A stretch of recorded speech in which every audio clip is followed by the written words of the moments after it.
The sounds of waves breaking awaken you as the sun rises over the ocean, sparkling in pink. You put on your flowiest skirt, a loose crochet top, and begin to adorn yourself with your favorite accessories. After fastening pearl necklaces, shell earrings, and starfish hair clips, you slip out for a day of collecting treasures along the shore. When night falls and the moon is out, you transition to a sultrier, darker side of your spirit. The ocean calls and you answer, walking barefoot on the sand and swimming in the night sea, waiting to lure your next victim. Hello friends, welcome back to my channel. If you're new here, my name is Dion, and today we are doing a style analysis on Siren and Mermaidcore. This has been an aesthetic that's been coming up a lot in the past couple months, and I think it's gonna be really big this spring, summer, obviously, as we get more into beachy fashion and everything. And I have been wanting to get into more fantasy aesthetics anyway, because I do love that aspect of fashion, of like really merging costuming and fantasy with fashion. And in this video, I'm going to be going over what the aesthetics are, the staples of the aesthetics, some criticisms I have, and how to get the look and thrift for these aesthetics. So if you like thrifted fashion and trying out different little fashion aesthetics, then definitely subscribe down below because I post videos every Thursday. And without further ado, let's get into it. So the first thing I want to start out with is the difference between Siren and Mermaidcore, because for the purposes of this video, I am going to be merging them together. However, they technically are different aesthetics. Mermaidcore is going to be more Lisa Frank, H2O, Key West Kitten, Coconut Girl, brighter vibes. More turquoises, greens, pinks, oranges. The makeup is a little bit more natural, some more flower motifs. Sirencore is going to focus on blacks, creams, greens, and dark reds, smudgy eyeliner, red lipstick kind of vibe. A little bit more darker. The makeup is typically a little bit more fantasy. Overall, I would say mermaid slash Sirencore is like a mix between fairy grunge and coconut girl. It has the layering fantasy aspect of fairy grunge and sort of similar elements of like long skirts and netting and stuff like that, but it has the color palette and the motifs of coconut girl. So, and I love both of those aesthetics, so I'm super into it. So as a general breakdown of the umbrella aesthetic, the colors are turquoise, pastels, opalescence, iridescence, white, black, green. Icons of the aesthetic are H2O, Peter Pan mermaids, mermaids from folklore and mythology, and of course the new Little Mermaid adaptation that's coming out with Halle Bailey. One big kickoff to this aesthetic was Mira Palet's Spring Summer 2023 collection, in addition to obviously the new Little Mermaid adaptation coming out. However, Mira Palet's new collection was so siren, mermaid, wet, like beautiful. A lot of designers had collections that sort of had mermaid Sirencore elements in it back in the early 2000s, which we get a lot of coconut girl inspiration from that era, so it makes sense. Like that era was sort of mermaid, beachy, showing off your belly button ring kind of vibe. Some other designers besides Mira Palet are early 2000s Dior, Mugler, Stella McCartney, Versace, and a new designer is Faye Dream Girl. I have been following her on Instagram. Really cool, and does a lot of like Sirencore. The likes of the mermaid and the siren are luring men, swimming, collecting seashells, beach glass, DIYing clothes and accessories, being barefoot. I love being barefoot. It's like my favorite thing ever. Staples of the aesthetic are handkerchief hems, ruffles, skirts, halter tops, crochet, corsets, tube tops, drapery, sheer clothing, cutouts, layering, and lace-up detailing. Favorite accessories are netting, shells, starfish, pearls, beach glass jewelry, tiny braids in the hair, lace-up detailing, waist beads, fishnets, lace, dainty kitten heels, and sandals. Makeup is a really big part of this aesthetic in both Siren and Mermaidcore.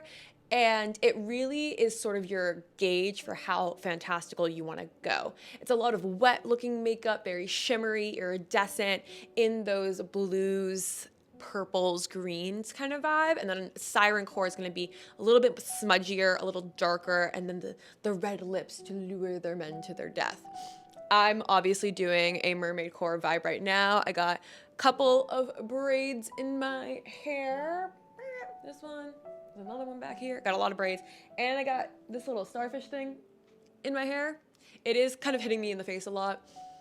makeup is all turquoisey and glowy. I have my starfish necklace that I always wear. Yeah, my little vibe. So some criticisms that I do have so far of Mermaid and Sirencore is that it's quite one note. And this happens a lot with newer aesthetics where the only images and media you see is gonna be like skinny white people. They just dominate. I do think that as this aesthetic gets more popular and known, I'm hoping more and more people will start experimenting with it. Sadly, because it takes a lot of inspiration from early 2000s fashion, that was like the era of heroin chic and like the super thin washboard abs body. So it kind of like feeds into that a little bit. It's bringing that back, especially because that body type is sort of coming back into trend recently. So look at the images, and if you look at a lot of the media, not so much on TikTok, but especially on Pinterest, it's like the same exact type of like body. It's very formulaic, which just gets kind of annoying. And I know I say that about like every aesthetic, like, oh, it's so thin and white, but it has to be said that like when new aesthetics pop up, it's always the same sort of types of people, and that's a problem, and we can't just ignore that problem. Like I said, as we get closer to summer, I'm hoping that more and more people will be doing this aesthetic. It's sort of hard because I like to wait until aesthetics are really popular so I can get a much more wider variety of information and kind of look back on it in hindsight and more media images. But on the other hand, I also want to be, on the cutting edge. But when you're on the cutting edge, your options are a little bit more limited, kind of thing. What is fun about Siren and Mermaidcore is that more than any other aesthetic we've done so far, it's inherently fantastical. And I always think like, it's weird that there's only sort of one type of mermaid. Like when you think of mermaid, very long, wavy hair, all like Peter Pan mermaids, H2O, it's all white women, like the media that we've seen of mermaids. Obviously, The Little Mermaid is a Danish folklore story, but the ocean covers most of the world, meaning there should be mermaids that look different based on where they are, like Caribbean mermaids, like South African mermaids, Indonesian mermaids, Japanese mermaids, Scandinavian mermaids, California mermaids, Florida mermaids. You know what I mean? Like they should look different based on where they are. So I was thinking like I would really like to see sort of like how people translate their culture and nationality into mermaids, like underwater, and what that would look like based on the ideals in that culture. Like I would love to see like an art exhibit or like a fashion exhibit on that of like, this is what like an American mermaid would look like. This is what a Danish mermaid would look like. This is what a Caribbean mermaid would look like. This is what a Singapore mermaid would look like. A Filipino mermaid would look like. Like, I don't know. I feel like that would be really, really cool. So I'm hoping as this aesthetic gets more popular that we don't just see a regurgitation of the same mermaid archetype that we've been seeing. Because if you think scientifically, mermaids would look different based on different parts of the ocean. Why would an Arctic Ocean mermaid look the same as a Mediterranean Sea mermaid? That doesn't make any sense. You guys, think logically here. So I don't know. I would like to see different adaptations of the mermaid archetype. I would also love to like learn about mermaid folklore in different countries that live on the sea, because almost every country that does have some sea line has sort of a version of a fantastical humanoid fish being in the ocean. So things to pull from your closet when you are trying to create a mermaidcore look would be long skirts. I mean, and some short skirts also, like ruffly kind of vibes. Tiny tops or bathing suit tops. I love to wear like tankini tops as like crop tops basically. And if you have like like a shawl, netting, lace, that kind of thing, wrapping that around your shoulders or your waist would be cute. If you have like a waist belt, like one of those silver ones, that would be cute to pull from your closet. Sticking with like a color palette of either the bluish green turquoises colors, or if you're doing more Sirencore, white, black, deep greens kind of vibe. You kind of want to look a little bit piratey, so like think about like lace, ruffles, layers, all that sort of era. And then of course sandals. I do feel like this is a pretty easy aesthetic to recreate, as long as, I mean, maybe that's just for me because I wear tiny tops and long skirts anyway, so it's pretty easy for me to just like kind of throw on some things. But if you have like beach motif hair accessories, that would also be good. Obviously doing your makeup in a fantastical way. If you know how to crochet, crocheting cool tops or little like wraparound skirts would be great for mermaidcore. And these are also things you could pretty easily find at the thrift store. Long skirts, tiny tops, some like interesting like shawl netting belt things. Like this should be very easy to recreate in your own closet or borrowing from a friend. But if you're very into it, you could definitely find mermaid-esque things at the thrift store, especially because like handkerchief hems, scarf hems, anything like that sort of asymmetrical hem were so popular in the early 2000s and like mid-aughts that they're gonna be sort of out and about secondhand. If you can't find anything under a handkerchief hem, look up bandana hem and scarf hem.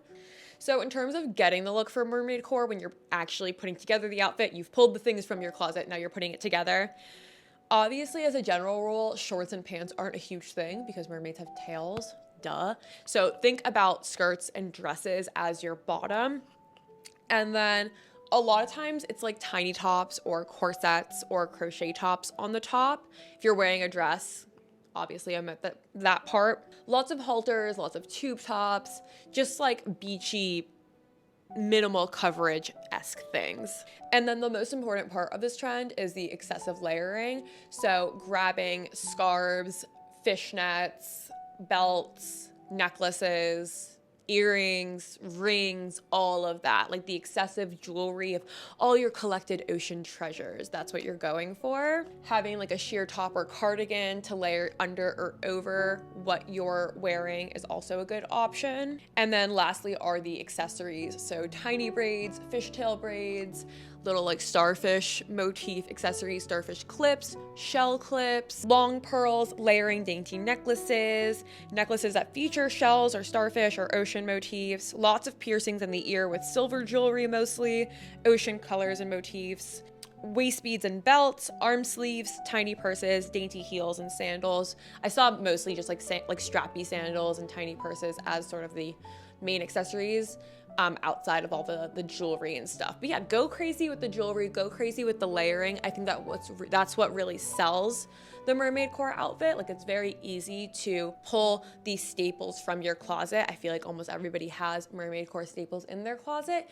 It's another thing to amp up the base of your outfit with accessories, with hair clips, with makeup, with jewelry, all of that.